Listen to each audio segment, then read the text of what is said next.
بینەرانی خۆشەویست، ئەم کاتتان باش، سڵاوتان لێبێ لە هەرکوێ هەن دەنگ و ڕەنگی ئێمە بیسن، هیوای لەش ساغی و تەندروستێکی باشتان بۆ خوازین. گفتوگۆی ئەم شەومان بە میوانداری بەڕێز کاک قادر نادرە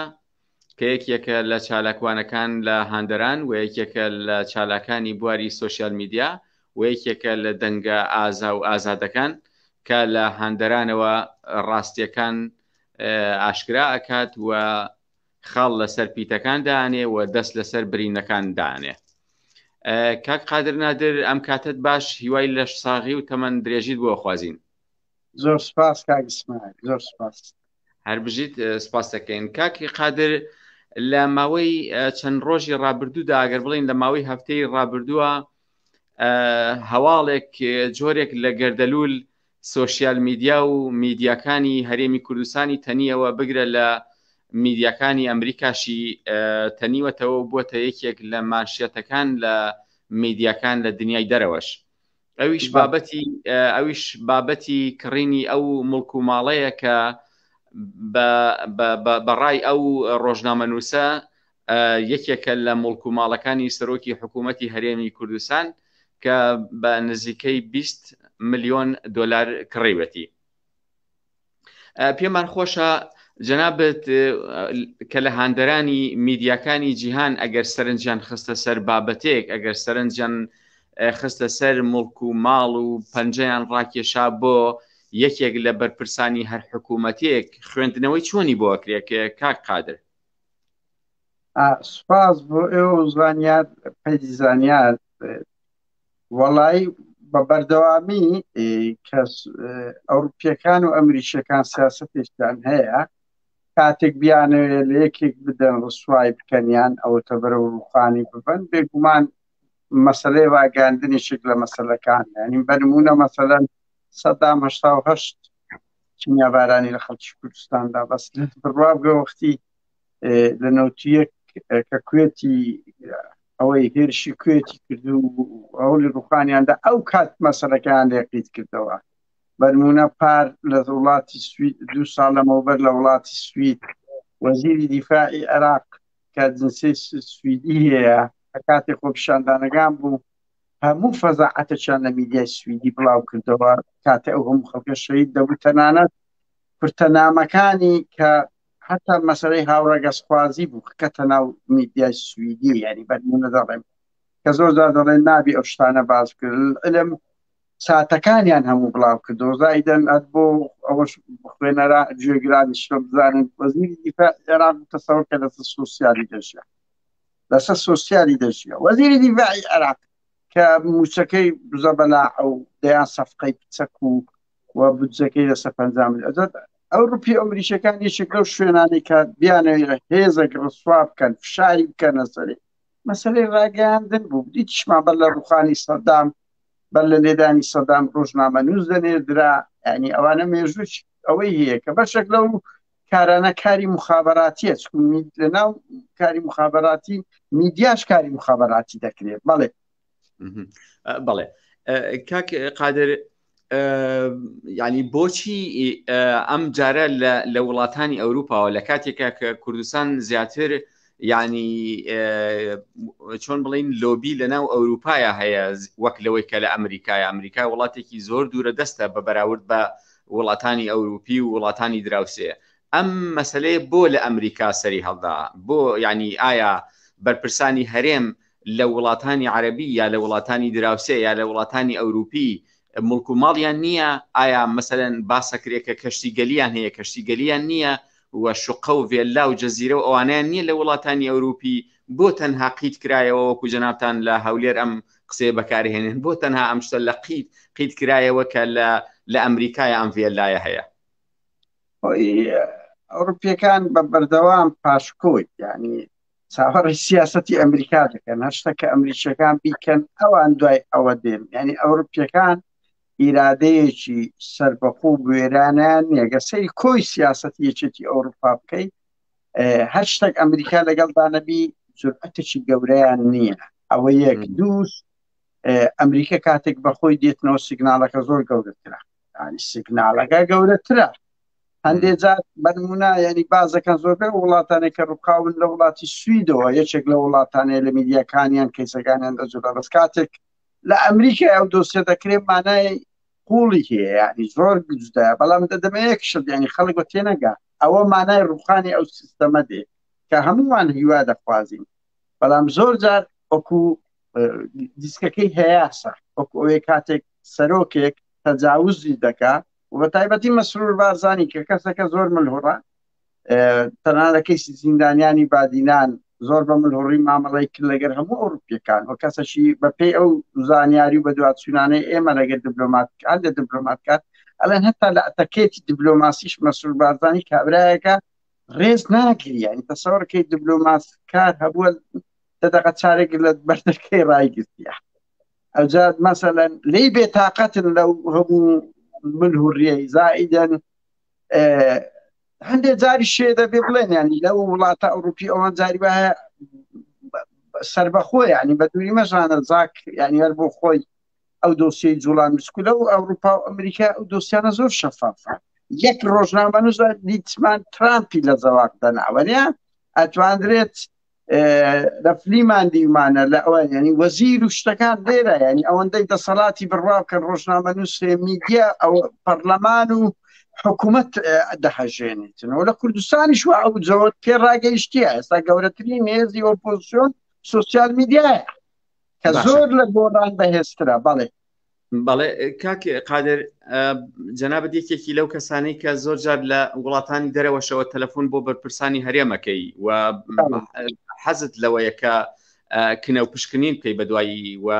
جەنابەت زۆر بە وردی بەدوای ئەم بەرپرسە گەندەڵ و لایەنە ئەمنیانەوەی هەرێمی کوردستانەوەی پێم خۆشە بزانم جەنابەت زانیاریت هەیە لەسەر مڵک و ماڵی بەرپرسەکان لە وڵاتانی عەرەبی لە وڵاتانی ئەوروپا چی دیکە هەیە جگە لەمەی کە لە ئەمریکا ئاشکرا کراوە ئیسماعیل لە وڵاتانی عەرەبی کەشف ناکرێ ئەو ڕۆتە برادرای تەفدەپرێس مڵک و ماڵەکانیان بەشک لە وڵاتی عەرەبی ئازام لە دوبێ بڵاو کردیتەوە با 1 ملیارد دۆلارە بەس ملکی ماڵی بارزانی ئەوەندەی کە کەشف بووە ئەوەندەی کە زانیاریان هەیە بە ئەرقام وش بڵاویان کردەوە بەڵام لە هەموو وڵاتە دیکتاتۆر و ئەوانە زەحمەتە لە وڵاتانەی تر ئێمە زۆر شت بە دواتچوومان کرد ینی بەڕاستی هەوڵماندایە مەسەڵەن بە ئێمەیان گوتیە مەلا بەختیار ئەوەی هەیە شێخ زەعفەر ئەوەی هەیە تاها بەرواری پارتی ئەوەی هەیە بە دواتچوون دەکەین مشکلە ئەوەیە ینی بە ناوی خەڵکیان کردیە بە ناوی خۆیان نەکردیە قسە قورسە یان ئەوەتە ببوور زانی یان ئەوەتە ینی بەدەستێنانیان قسە قورسە لەبەر ئەوی زۆربەی هەر زۆرین بە ناوی شن و منداڵیان هەیە کامە لێرەیەک نمونەی جواتانە بۆ بژاتمەوە زۆر گرنگە برادێک باسی کرد گوتی ئیش تەرجمەم دەکرد تاوان ئەوە مەمنوعیشە بەس ینی شمولیە بۆیە ناوی کەسەکە نادەم تەرجمەی لەگەر ئەوەیە کابراایەکە کەیسی تەقدیم کرد و کەیسەکەی ئەوە بوو کە لەگەر ژنی مەسئولێک علاقەی هەبووە کابرا زانیتی لە ترسان هەڵاتووە ئیتر هەند لێگەرەکە ینی مەسئولەکە پێی گوت باشە ئەتوو هەراتی ئەدی ژنەکە دوات ناتی تۆرە بە خۆتان قسەی لەگەڵ بکەن وایە بەخۆیان قسەیان لەگەڵ کردژنەکە گوتی حەدی چییە ئەمن ئەوە دەکە لەبەر زۆربەی ملک و ماڵەکانی بەناوی منە ناتوانێت بمکوشێتن یان دەستم لێدا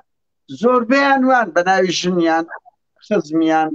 کەسانی کیان کردی ئەوەندەی بە دواتچووکەی بەس بڕوا بکە وەکو شعرەکەیە یان دەرێ هەرچی گۆشتێک دێتن ئینسان هەست پێ دەکە گۆشتی ئەنفالەکانە و ڕەنگی دەرخواردی ئێمە بدرێ ئەمن بە خۆم دەزمان ڕێستورانگەچی دیار هەر فندقێک لە وڵاتە ئەوروپی هەست پێ دەکەم وچی ئەو بەرپرسانەیە یعنی من نمونەیەکت پێ بڵێم برادێک لەوی ژێڕامەوتی لە یەکێک لە وڵاتانەی شەرقی ئەوروپی بوو مازان پۆلۆنیا بوو گوتی مزایدەی یەکێک لە شوێنێکی ئەسەری کۆن دەکرا لە وڵاتانە زۆر دەفرۆشە وتی بە سوتفا من لێ دەبم وتی ڕازێکێک لەگەر پارێزگاری هەولێرە قسەی کرد گوتیان نازانم چەند پارەی کەمان لۆ بنێنێت پارەکانیان بەو شێوە داخیل دەکەن شت دەکڕن لە ئەوروپای شەرقی فەوزایەکی زۆر گەورە هەیە لەوێ داخل دەکەن یان دەبەنە دوبەی لە دوبەی تەحویل دەکەن ئیتر زۆر ڕێگایان لەبەردەستە بەڵام یعنی بەڕاستی ئەمەش مقەسەری وەکو ڕەوەندی کوردی کاک ئیسماعیل لیژنەیەکمانیە بە دواتچوونی جددی لەسەر ژیانی ئەو مەسئولانە بکە چکۆ مەسئولانە ئێمە دەیان جار کەتینە دویان پێیان ناخۆشە بەس بەقەت ئەوە نیە زەڕبەی اقتصادیان لێ باشە کاک قادر، من ویستم و پرسیارە بکەم،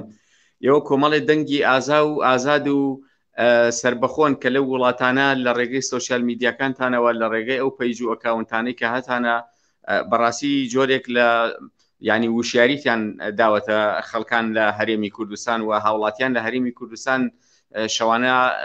بەدیار ئێوەوە کاتەکانی خۆیان زیاتر بەسەرەبن. ئێستا ویلی هاتووە کە زۆرێک لە تەلەڤیزۆنەکان بینەریان نەماوە. ینی من لەم چەند شەوەی لەم ماوەی ڕابردووە یەکێک لە ینی هینێک ئەوە توێژەرێکم بینی، ئەو توێژەرە وتی لە ماوەی ڕابردووە ویستومانە کۆمپانیایان هەیە دیارە توێژەرەکە، وتی ویستومانە ڕیکلام بۆ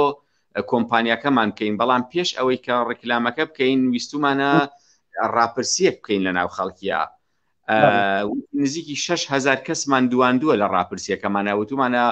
سەیری تەلەڤیزۆنەکەی لەو 6,000 کەسە ئەڵێ نزیکی 1000 کەسیان کەمتر لە 1000 کەسی ژووتێتی من کاتی خۆم بە دیار تەلەڤیزۆنەکانەوە بەسەر بەم جا تۆ بێنەرە بەچای خۆی لەم 1000 کەسە ئەبێ بۆ نمونە چەندی بەر تەلەڤیزۆنی فڵان کەوت بێ،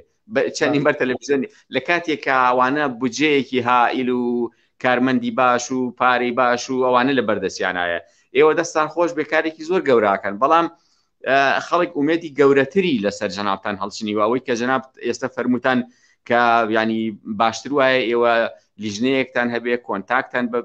لەگەڵ یەکتری هەبێ و مڵک و ماڵ و سەروەت و سامانی ئەمانە دیاریکەن و وەکو چۆن زاک بڵاوی کردەوە ئێوەش بڵاوی بکەنەوە، بە دیکۆمنت بڵاوی بکەنەوە. ینی بەداخەوە تا ئێستا میدیاکان ناتوانن بچن ئەم ماڵی کە زاک ئاشکرای کردووە بچنە بەردەمی ئەم خانووە بڵێن ئەمە خانووی فڵانە کەسە. وەڵای ئەمە کەم کورتی زۆرە، ینی نەکە لە بوارە، لە بواری هەتا دادگایکردنی و بەرپرسانەدا کاگسمانی لە ئەوروپا هەموو ئەوانەی جنسیان هەیە ئەکرێ بدرێنە دادگا بە مەسەستا نیوەی قیادەی یەکێتی کۆم دگۆڕان و بەشێک لە قیادەکانی پارتیان وەکو کەریم سنجاری بەرمونە لە پارتی، وەکو خەسرۆ گۆران، جعفەری میچی، ئەوانە مجریمی گەورن بەڕێی ئێمە تاوانیان کردیە. من بۆ خۆم شکایەتم لەوانە لە 2011 کردووە، نیوەی قیادەی یەکێتی کۆن هەمیان لێرە جنسیان هەیە،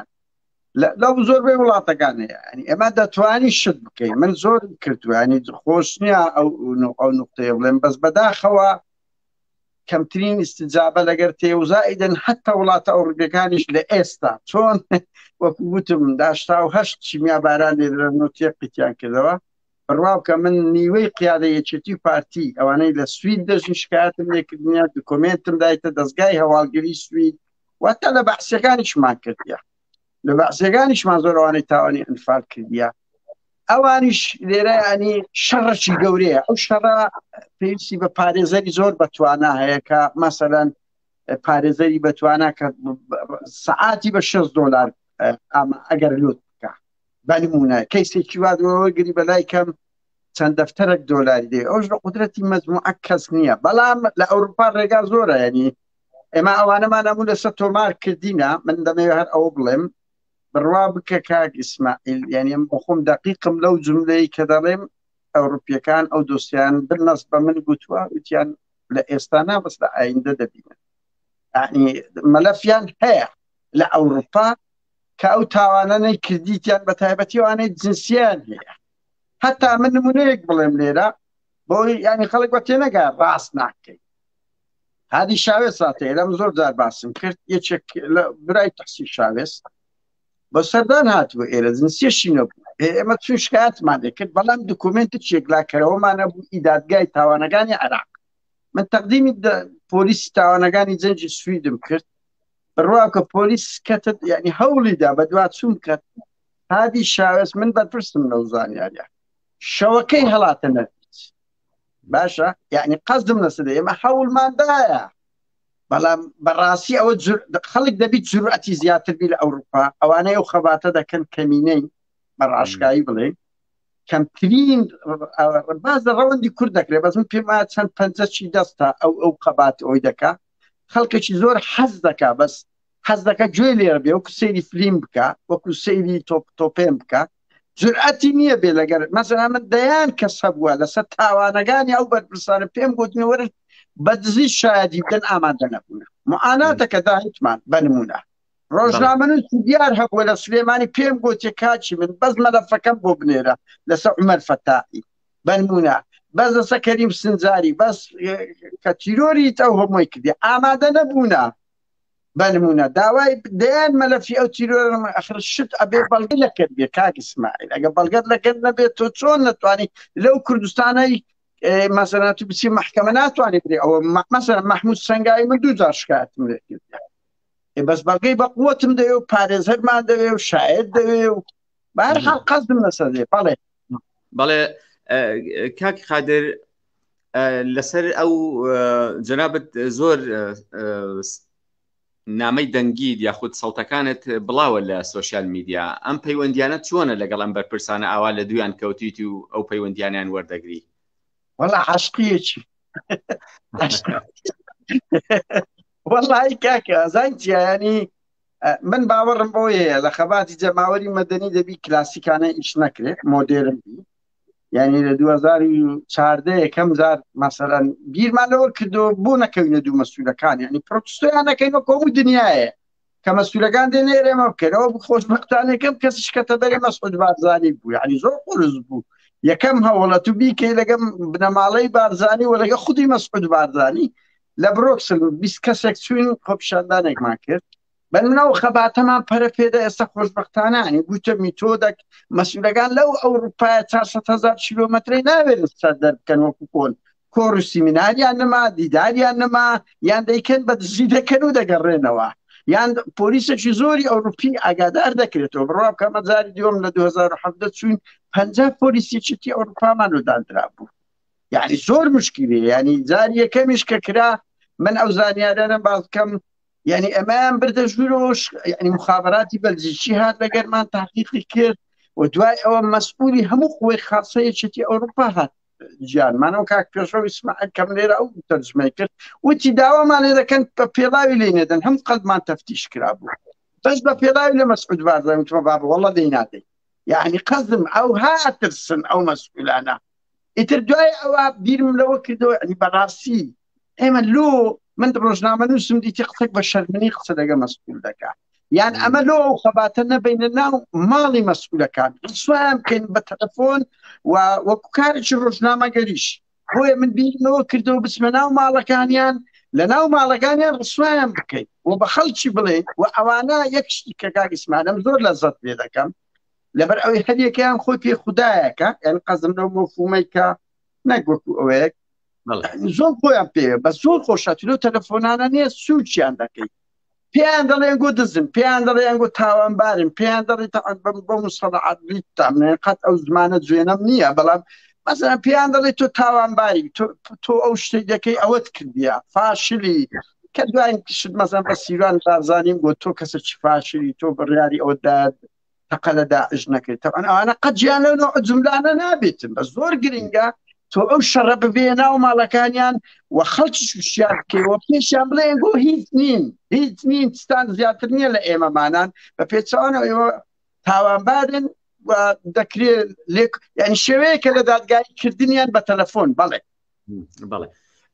کاک قادر ئەتوو لە هەولێر خەڵکی دەشتی هەولێر ئەو لەو مەڵتیقانەی قەرەچی و شارەزای جەنابەت وەڵی هەندێکی من ئەتا شش لە ناو دیبەگە بوویمە دوای ئەو پەرت بووینە لە بۆ پەرت و ئەوە بووین لە بۆ زانکۆی مووسڵ و ئیتر لە هەولێرێت تعریب کراین و ئەوە بوو بەس تا 85 لە هەولێر دیبەگە بوومە بەڵێ بەشێک لەو گوندانە ئێمە دوکانمان هەبوو خەڵکی هەموو گوندەکان داهاتن بەس بەڕاستی ئەمنەوە پێشمەرگە نەبوومە گوند بە گوند بگەڕێن بەنمونە بەس هەموو گوندەکان لە زاکیرەمدا هەیە خەڵک ئەهات تەرۆزی و گوندۆرەوەوانەی نییە لە هەموو گوندەکان دەهێنا یان هەریەکە و بیرەوەری خۆی هەبوویان باوکم مەسەلەن ئەوەی دەکرد بەڵێ بەڵێ کاک قادر لە ناو ئەم دۆسیەی سەرۆکی حکوومەتدا ناوی کەسێک دێت بە ناوی هەڤاڵ دۆسکی ئەم کەسە کێیە؟ ئەو هەڤاڵ دۆسکیەوە ئەوزان مەسئولی پارتیە لە ئەو ئەمریکا زۆربەی تاکردنەکان ئەو دەیکات چەندە بەپێی ئەو زانیارانەی برادرانی تەبدە پرێس ئەوە ساقی بارزانی کڕیتی من دەمێ بڵم بەداخەوە ساقی بارزانی کۆن مەسئولی ماڵپەڕی کلااو ڕۆژ نەبوو لە 2005 و 6 و 7 ئەوانە هەیبوون کەسێک لەناو بارزانەکان کەسێکی ڕۆشنبیرە ئەوجا لە هەمووش خۆشتر کاک ئیسماعیلەوی باز دەکرێت بە 12 ملیۆنی کرایە بە 12 کرایە ملیۆنێکی زەریبەیە کەچی بوویتە 18 ملیۆن و 300 یعنی گومان هەیە 4 ملیۆنیش خیت کرا هیچ کرا ئەوە شەیە ینی ئەوەی کاک مەکی و برادرانی تەودە دەڵێن ئێمە چینە سەمە لە فەکەی لەبەر دەستمانە ساقی بارزانی کڕیتی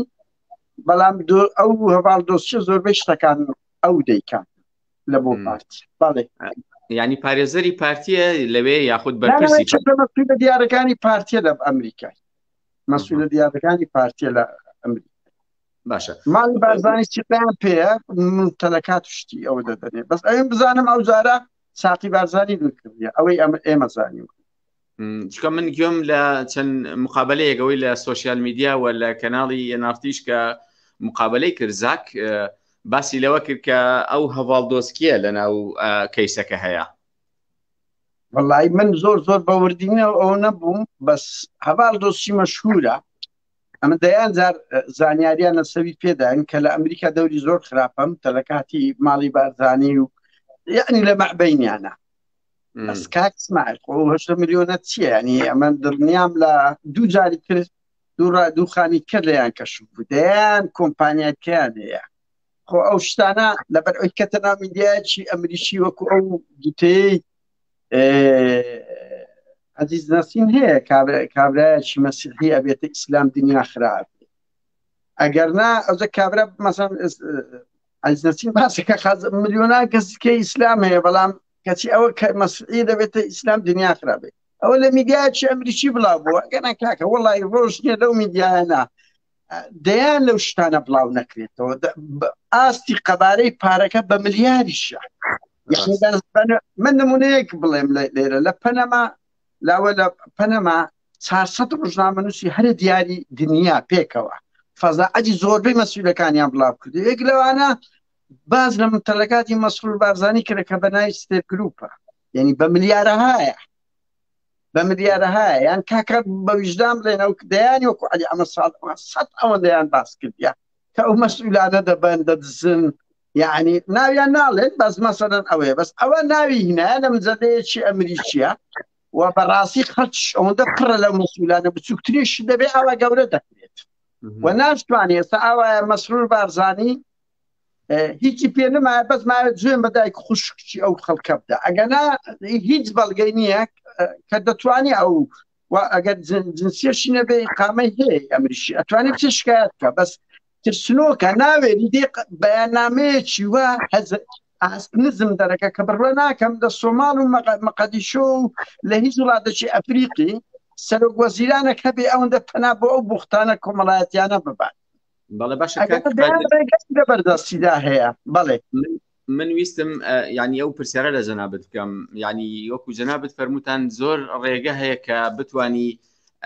ئەگەر لە ناو دوو کەوانەیە بتوانی مافی خۆت وەربگری بۆ لە بەیاننامەیەکی لەم شێوەیە هێرشەکرێتە سەر خێزانی یەکێک لە پەرلەمانتارانی پێشووی عێراق یا باس لەوە کرێ ئەم کچە پەیوەندی هەیە لە کاتێکە ئەم کچەش ئەگەر خۆی وەکو خۆی ڕوونکردنەوەی داگەر هەوڵێکی دابێ هەوڵێکی بنکۆڵکاری ڕۆژنامەوانی بووە نەک ئەوەی کەمەتەن تۆمەتبار بکرێت چتیایە ئەگەر کەسێکی ئەو خۆی وتی و گریمان من هەوڵم داوە و ئەم مەلەفەم ئاشکرا کردووە یعنی مە هەوڵێکی ڕۆژنامەوانی وەکو چۆن لێراتوانی بچی لە باخەکانی سیتەک و لە باخەکانی مێرگەپان و لە باخەکانی پیرمام و ئەوانە بڵێ ئەمە خانووی فڵانە کەسە یعنی چیتیایە تۆ ئەگەر بچی لە ئەمریکا یا لە ئەوروپا لە هەر وڵات لە ئەفریقا لە هەر شوێنێک بڵێ بەرپرسێک لێرە خانووی هەیە ینی تەنها زمان ئەتوانی بڵێ هی من نییە لۆ ینی پەنا بێتە بەر ئەوەی کە باس لە عەلاقەی شەخسی نێوان دوو کەس بکرێت کاک ئیسماعیل مێژوویانە من نامێت خەڵک زۆر باس کرا لە سوسیال بەداخۆ مێژوویی ڕێبازی بارزانیە کە دەیانەوە بە شێوەی ئیرهابی سکسی ئیرهابی فکری ئیرهابی بەیاننامە تۆ سەیری کە یەک بەیاننامەی پارتی دیتیە نەرمونیان بی هەمووی هێرش قبولمان نییە هەموو ختابەکانی مەسعود و مەسرور و نێتیش لێدوانەکانیان بە تایبەتی مەسعود و مەسرور هەمووی گوداری قبوڵیان نییە هەڕەشەیە بە تایبەتی لە کورد لە بەرامبەر دەوڵەتە داژیکەرەکان ئەو زمانە نییە ونا دەمەکە يعني کەلتوریان وایە دەیانەوێت کەلتوری ئیرهاب و لە تەک ئەو کەلتورە بەداخەوە کەلتوری بێڕەوشتیکردن کە بەشەشی ئەوە گەیشتە لووتکە کە بەیاننامەی سەرۆکاتی حکوومەت یعنی ئابروچوونەکە إلى الأبد تازە ئەو مۆرە بە نەیچوانی مەسرور بازاری بەڵام کاک ئیسماعیل ئێمە زانیاری دەقیقمان هەیە دەیان پەیجی فەل کە هەندە تۆمەتی بێڕەوشتی زمان پیسی شتی قێزەوەن بەرەمبەر ڕخنەگرەکانی پارتی بەکاردێنین ئێمە زانیاری دەقیقمان هەیە کۆمەڵێک دەم شڕیان لە ئەوروپا هەیە پارەیان تەمویلیان دەکەن ها ئاستی مەسئولی ڕاگەیانی پارتی کۆن نیشتمانێتی هەبوو کە زبڵخانەیە ئاودەستخانەیەک بوو بەنمونە پۆست کوردستانیان نەبووە یعنی زۆربەی ئەو پەیزە فەلانە تەمویل دەکرێتن بە فەرمی ئەوای بەس ئەوە کەتن بەناوی سەرۆکاتی حکوومەتە یعنی ئابروچوونەکە یعنی مەدامان یعنی شنیارخان خوشی هەمومانە بەس دامانە علاقەشی هەبی بەنمونە وەکوونمونە دەڵێت یعنی دامانە خوشی من علاقەی لەگەر یەکێکێ با بەو نەبی چۆن حکوومەتی هەرێم ئەو جملەیە دەخاتە ناو بەیاننامەیەکی سەرۆکاتی حکوومەت چۆن ئەو جملەیە دەغا یعنی دامانە ڕاست بێت دامانە هەرچی بێت نابێت ئەو جملانە بخرێتە ناو ئەدەبیاتی نووسنگەی حکوومەتی هەرێم ئەوانە ئەوەندە بێشەرمن بە کوردیەک باش مەسرور بارزانی جورئەتی هەیە و بەیاننامە تەرجمەی ئینگلیزی بکات لە ماڵپەڕی حکوومەتی هەرێمدا بگری ئەگەر جورئەتی هەیە من سعات یەکەم چوومە سەر کەمال ئاگادارە لە کەمال چۆمانی چوومە سەر بەشە عەرەبی و ئینگلیزی هیچیان نەبوو بەس بە کوردیەکەی دەوێتن وا بکەن ئابڕێیان دەچی بە زمانی ئینگلیزی بەیاننامەیەکی وا بڵاو بکەنەوە یعنی کاک قادر ئەوە گریمان خۆیان بە زمانی ئینگلیزی بڵاویان نەکردەوە ئایا ئەو کۆنسڵخانە و نوێنەرایەتی وڵاتانی کە لە هەرێمی کوردستان و لە عێراقا هەن یعنی تەسەور ناکەی ئەمانە بۆیان بکرێ بە ئینگلیزی و لە یعنی خۆیان ئینساتی ئەو جۆرە بەیاننامانە بکەن کاک ئیسماعیل برامە دەیان ڕوودا و ئاگامان لێیە لە هەموو سەفارەتانە دەیان کوڕی جوان هەیە ڕاستە بەشیان سی خوڕی لەو پارتی دەکەن بەس بەشیان ئێمە ئاگامان لێیە پۆستەکانی ئێمەش دەخینەوە نەک بەیاننامەیەکی حکوومەتی هەرێم و دڵنیا بە دەیان کورتەیە ئەو شتانە تەرجمە دەکا و دوو دەیانی وەچی ئێمەمانانیشێ ئەو شتانە تەرجمە دەکە بە بەیاننامە دەنێتە وەزارەتی دەرەوە حکوومەتەکانی و سەفارەت قونسڵیەکان کاکە سەردەمەوەندە بەسیتە من بە یەک کلیک 72 مەیلی بەرپرسانی وەزارەتی دەرەوە پەرلەمان سەرۆک وەزیران سەرۆک حیزبەکانی سویدم لایە و دەشتینەوە یعنی ئەو کەی کێشەیە مەسئول نایکاتێ دەیکەین ئەمە بۆی دەکەین ئەوە بەو یارمەتی دەدەین یعنی ئەوە نییە ئەوان دەزانن و ئاستی مەسروریش دەزانن ئەوەیەکە و هەڵسەنگانیشیان بۆ کردیە و دەکەن زۆرش دەیپەسن بەس کات ئیسماعیل خۆ ناکرێت لە هەر یەکێک پەس بوون دوگمە نییە بیگۆڕدرێ یعنی قسە قورس دیتت معادلەی سووریا هەوڵی ڕوخانی سووریا درا هەوڵی ڕوخانی وڵاتانی عەرەبی درا چەند سەر ئێشە لە بۆ هەموو دنیاە دروست بووە یان ئەوەی بیرای بەڵێ کاک قادر باشە یعنی زۆر سەیرە زۆر جار یعنی بەیاننامە بە ناوی ئەنجومەنی ئاسایشەوە بڵاوەکرێتەوە یەکێتی ئەڵێ ئاگام لێ نییە بەیاننامە بە ناوی ئەنجومەنی نەوت و غازەوە بڵاوەکرێتەوە لە کۆی 5 کەس سییانیان یەکێتی و گۆڕانە ئەڵێن ئاگامان لێ عەقد و گرێبەست و فرۆشتنی نەوت و ئەو هەمووە بابەتی شیرینی و ئەوانە ئاکرێ وەکو عەرزم کردی 5 کەس ئەندامی ئەنجومەنی نەوت و غازە لە هەرێمی کوردستان دوانیان پارتیە سییانیان یەکێتی و گۆڕانن لەناو حکوومەت جێگری سەرۆکی حکوومەت یەکێتیە جێگری سەرۆکی هەرێم گۆڕانە جێگرێکی دیکەی سەرۆکی هەرێم یەکێتیە یعنی ئەمانە ئیشیان چییە لەناو حکوومەت ئاگەر نتوانن جۆرێک لە ئەدەبیات با ئەگەر بڵێن گریمان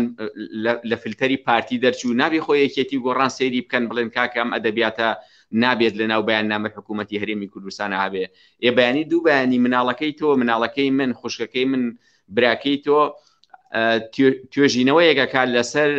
لەسەر ئەو بەیاننامانەی کە حکوومەتی هەرێمی کوردستان دەری کردووە دوای 20 ساڵی تر 30 ساڵی تر یخۆم بەیاننامەی بەرچاوەکەوێ یەکە بەرچاوی کەوت دەبینێکە مەسەلەن لەم حکوومەتەی کە ئەم بەیاننامەی دەرکردووە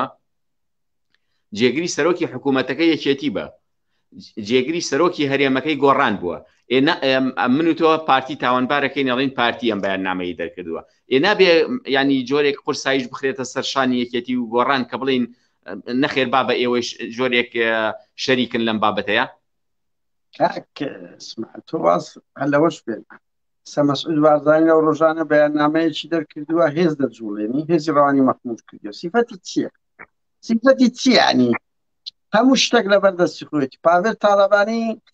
لەگە تەڵەبەدا دەنیشێتن ئەڵێ هەر مامۆستایەکی زانکۆ تەڵەبەیەک دەرکە من دەینێرمەوە ماڵی. ئەخر پاڤێل لە تووشت چییە؟ هەردووچان چ مەسعود چ پاڤێل دوو سەرۆک حیزبن، بەڵام دوو بڕیاردەری هەرەی گەورەی یەک سەوزە یەک زەردە.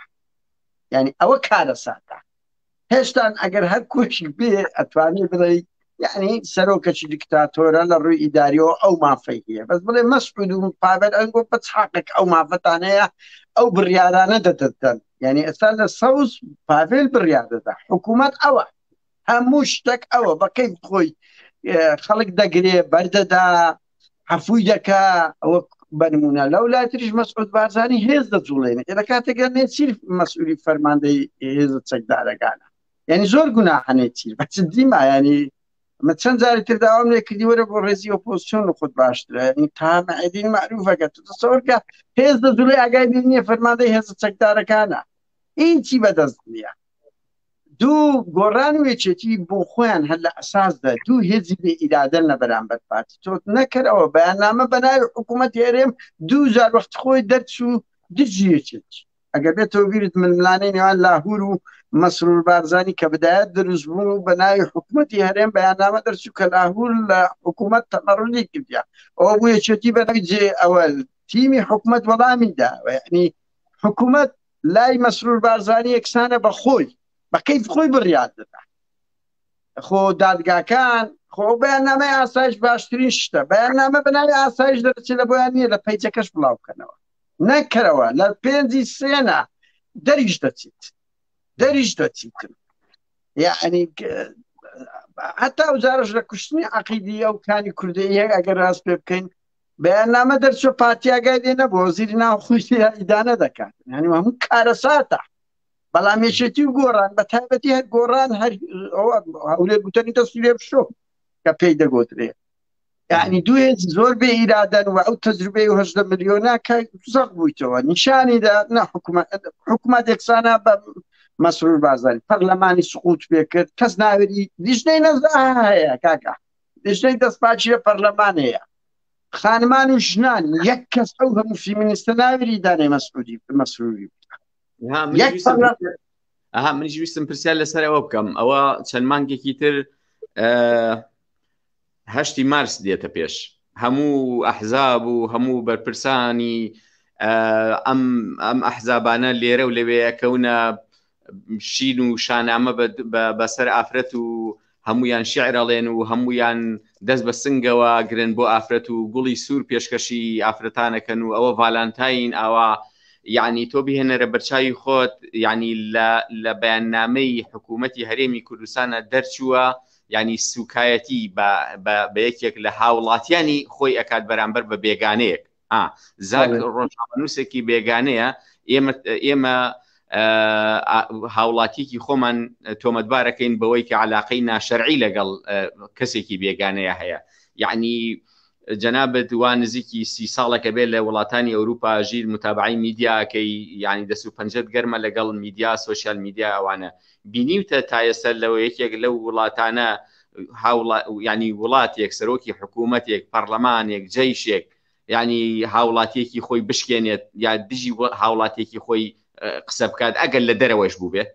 یعنی تۆ بێنەرە بەرچاوی خۆت کاک قادر ببوورە ویستت قسە بکەی تۆ بێنەرە بەرچاوی خۆت یعنی ئەو هەموو داعشیە لە وڵاتانی ئەوروپا و ئەڵمانیا و فەڕەنسا قادر ئەبێت کاتژمێر 8 بڕوات لەبەرەوە ماڵەتی بدە باشە. یعنی ئەو هەموو داعشیە لە وڵاتانی ئەوروپیەوە هاتن بۆ سووریا هاتن بۆ ناو داعش دوایی یعنی هیچ بەوقیفێکی زۆر خراپی لە بەرامبەریانە نەبوو. کاکسمان نەکەوە بۆ زانیاری سوی زۆربەی و داعشتانەی چوو هینایتەوە بۆ تیماریشیان دەکات بۆ زانیاری تیماریشیان دەکات. و من مهدی غەزالی بووە بزانم ناوی 2001